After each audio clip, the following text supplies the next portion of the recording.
The sniper begins by showing an overview of the situation in the border areas of Southeast Asia. There is an illegal company headquarters there. However, the company named itself the World Savior Company. They pretend to be the saviors of children, when in fact, they are a group that sells human organs. Their presence is considered disturbing, so security forces from China were deployed to the border. There we will be introduced to a male sniper named Jin Ming. In this mission, Jin gets a big responsibility, where he is the key to this mission. Jin gets the task of killing the leader of the syndicate named Songpa. However, when Jin saw many children locked up, he wanted to save them. But his colleague rebuked him for not getting off track of his duties. His partner reminded him again that his job was to kill Songpa. When Jin took aim, he was surprised by the presence of a boy who could tell where he was hiding. Jin, who felt the boy had the talent to be a sniper, refocused the aim on him. On the other hand, Songpa army seemed to be on their way there. While Jin was still shooting, suddenly two men came who took the boy to the operating room. Apparently, that boy will be operated on to have his heart removed. When he saw that that boy was about to be executed, Jin immediately changed positions. His actions angered his comrades because Songpa would soon arrive, and the current position was not the right position to shoot him. Jin's goal was to change positions so that he could save the boy. When Songpa arrived at the place, Jin was in a dilemma between helping the little boy or killing Songpa. But in the end, he chooses to help the little boy. He immediately fired his bullet at the man who was going to operate on the child so that Songpa could survive that time. Songpa immediately retaliated against the attacks of his troops. Even though Jin troops could defeat Songpa troops, they still failed to do the mission because their target had escaped. Then Jin immediately took the child away from the operating room and intended to take care of him. The scene switches to 10 years later, where a man named Taiji is training to become a sniper. It turns out that Taiji is a small child who was helped by Jin 10 years ago. Now he has grown up with the help of Jin. Taiji is now the best sniper in his squad, but he has a rival that surpasses him. The sniper is a woman named Xiaomei. She is Jin's child, brought from the same place as him. After they had practiced hard for a long time, a mission was finally entrusted to them, to kill Songpa. However, Xiaomei, who was not included in this mission, protested to Jin, but he was silent and did not give any answer. Taiji was already at the scene and observing the enemy's movements. Meanwhile, Captain Wang felt a little pessimistic in the monitoring room because they had failed 7 times in the Songpa assassination mission. He felt that Songpa had spies in his army, and sure enough, Taiji's presence at the scene was discovered by Songpa troops. Apparently, Songpa has got a leak about this mission. Jin, who knew about this, ordered Taiji to immediately withdraw because Wang's suspicion was right that someone inside had leaked their mission to Songpa. Songpa spies sabotaged the monitor screen so they could not monitor and give directions to his troops at the scene. But through his communication line, Jin hears that Taiji will continue to do the mission alone because other troops have died in the mission. Jin, worried about Taiji's fate, asks Wang to send Xiaomei to the crime scene, but Wang forbids her from leaving the base, because he wanted to know who had leaked the information. Finally, there was an argument between Jin and Wang. After the monitor screen connection is back to normal, Wang tells Taiji to look for anything to prove it.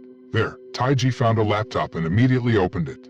After the data was opened, he saw transaction data from the organization. The data shows that the organization has sold illegal weapons, drugs, and human organs. Moreover, he found a photo of a man named Jin Ming. Knowing Jin Ming's involvement with Songpa took them by surprise. Meanwhile, at headquarters, Jin Ming tries to defend himself against the accusations, but the real spy tries to shoot Jin out of the blue. Luckily, Xiaomei managed to save him, then a fuss happened there. On the other hand, Taiji, who felt something was wrong at the base, immediately headed there. The conditions at the headquarters are still shooting between the two camps, namely Xiaomei's and Wang's camps. By the time Taiji arrives at the base, the gunfights seem to have subsided. He found Wang's condition was helpless. He tells Taiji that Xiaomei and Jin are traitors. Hearing this, Taiji was shocked. Jin suddenly pointed a gun from behind Taiji, but he managed to fight back. Then came Xiaomei. But when he was about to shoot her, Jin protected her, and she was shot. While on the other hand, Songpa came to the headquarters of the Chinese troops and destroyed it. Then the scene switches to 8 years later. Because he fails in the mission to kill Songpa, Taiji finally becomes unemployed, and he is even considered a madman. When Taiji was walking and carrying a garbage bag, suddenly a boy ran up to him and called him Dad. The child is being chased by several men for stealing the money. The little boy asked Taiji for help, and he did not fight back until he was beaten by the group of men. Then Taiji took the child to his mother, Min, who turned out to be a prostitute. She gives him money from her work that night and asked him to take her son away from the place. Taiji says that he will bring the little boy, who is called Boy, to work for him, and he will be returned after the debt is paid off. Then he brought Boy to his house and asked him not to steal anymore. They both survived by picking up used goods to be repaired and resold. The money from selling it, as usual, will be used to buy drinks. He told Boy to learn to read and write like a normal child. When Boy is scavenging, he sees a poster announcing that anyone who wants to donate blood will be given a lot of money. This makes him want to donate blood because he wants to have a lot of money. But his wish could not come true because suddenly, Taiji patted him and told him to go home. A week later, Min came wearing sunglasses to visit her son. She smiled, seeing her son studying and not stealing anymore. Boy asked his mother to take off the sunglasses, but he was shocked to see his mother's eyes were bruised from being beaten by her customers. He then asked his mother to take 2 days off to rest. Then Boy approached Taiji and asked for money to feed his mother, who was off work for 2 days. Forcibly, Taiji gave the money to him. To thank Taiji for educating her son to be a better person, Min cooks delicious food for him. Min then said that Boy was not actually her son but her older sister's son. Her brother died from an overdose and left a huge debt. Finally, to raise Boy and pay off her brother's debt, she had to be willing to sell herself. After telling a lot, Min said goodbye and went home. While Boy was studying, his pencil accidentally fell to the floor. But he found a door on the floor that led to the basement, so he opened it. It turns out that inside is Taiji's sniper rifle. Soon, Taiji came and immediately closed the room again. Boy, who saw the gun, thought he was an assassin or a cop. The scene changed to an old man who turned out to be Jin and a woman who turned out to be Xiaomei in the dining room. She said to him that there was a blood type that matched him. Then the scene flashes back to 8 years ago when the Chinese headquarters was destroyed, after which Xiaomei and Jin managed to survive. Although Jin survived, the wound to his heart from Taiji's bullet was fatal. The doctor said that he could only survive about 3 to 5 years. There, he had to immediately get a new heart implant. Shortly after, Sonpa and his gang came to Jin's operating room.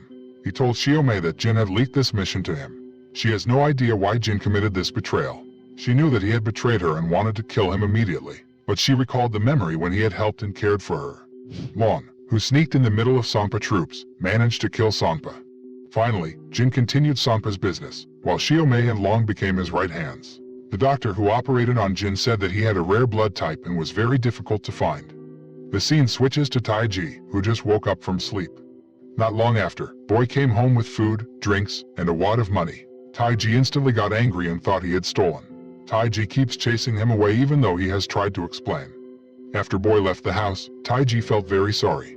He immediately left the house and looked for Boy's whereabouts. Boy, who was walking aimlessly, was kidnapped by Long troops. Taiji, who saw the incident, tried to stop the car, but his efforts were in vain. He accidentally saw a blood donation poster and immediately realized that Boy got the money from the blood donation.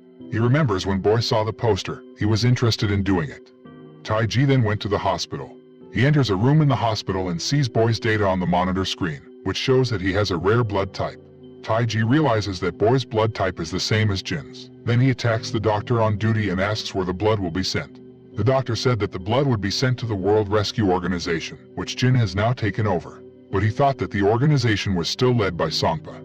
Then Taiji goes to a restaurant that turns out to be a place for selling illegal blood and human organs.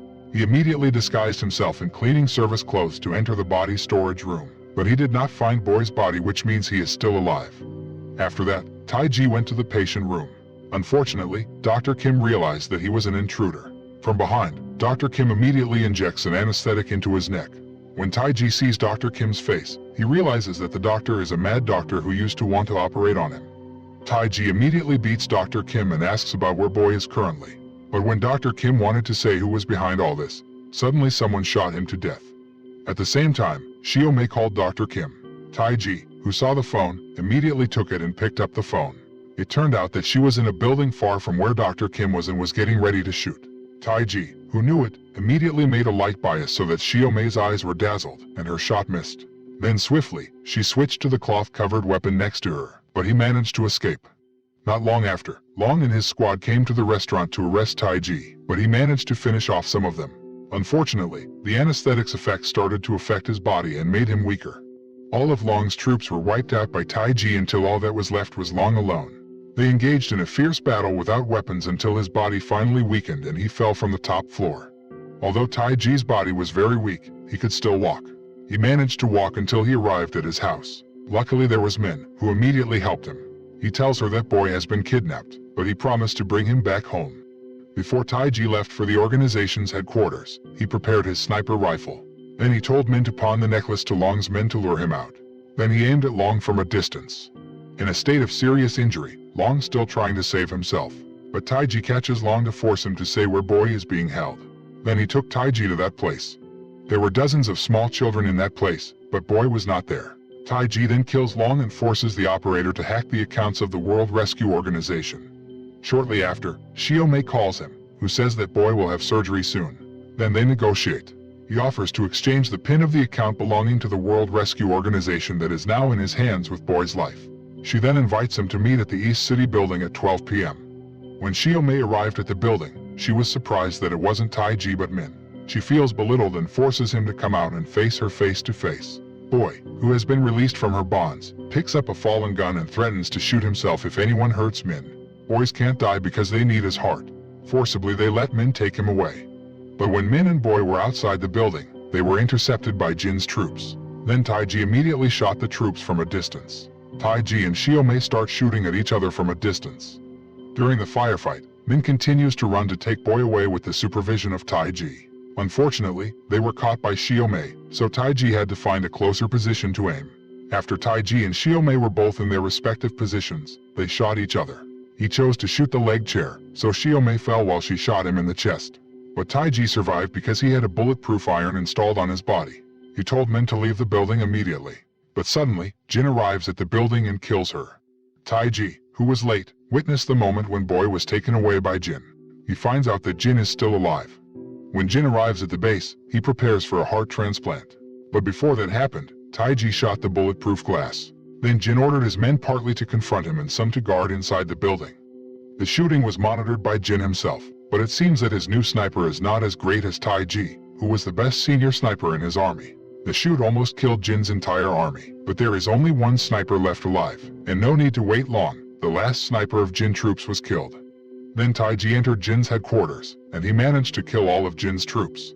Now he and Jin are face to face, and without fear, he releases all his sniper attributes. When he wants to let Boy go, Jin shoots him, but Taiji doesn't care about Jin. Taiji still takes Boy away like Jin did when he saved Taiji when he was a little. Jin finally lets Taiji and Boy go from there. He finally died due to heart complications he had suffered so far. At the end of the film, Taiji is seen taking Boy to school. He calls Taiji Papa now. The moral that can be learned from this movie is that it's better to be an ex-bad guy than an ex-good guy. It is our last deed that will be the turning point in life. Besides that, no matter how many great people help us do the bad thing, it will not make us win.